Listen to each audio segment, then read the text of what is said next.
Donc, Al-Mahdi alayhi salam apparaît comme la plus inébranlable des montagnes et il alayhi salam se tenait debout les bras levés. Voilà, Les bras levés, ça fait penser aussi à genre quand on fait une dua et tout. Et t'avais dit comme quoi son arme à lui, c'était la dua mustajaba. Là, voilà. exactement, exactement. La plus inébranlable des montagnes, ça fait penser au fait aussi que si le Coran aurait été révélé à une montagne, elle se serait écroulée, il me semble. Respect, Ouais, c'est vrai.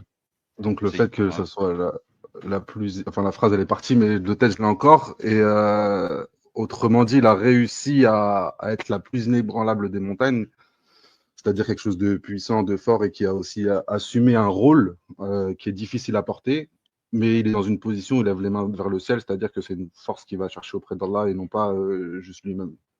En fait, sa exactement. liberté lui a donné une force, et cette force, il la puise à travers les C'est doigts ou ça. les Pourquoi mains on en dit l'air, quoi? On etc. dit, arrivé un moment, on dit, dans des textes, tu sais, des awliya, ils disent, La yara illallah.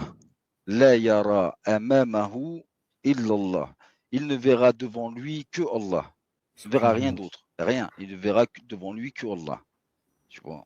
C'est pour ça, tu vois, justement, on dit, t'as vu, quand le Mahdi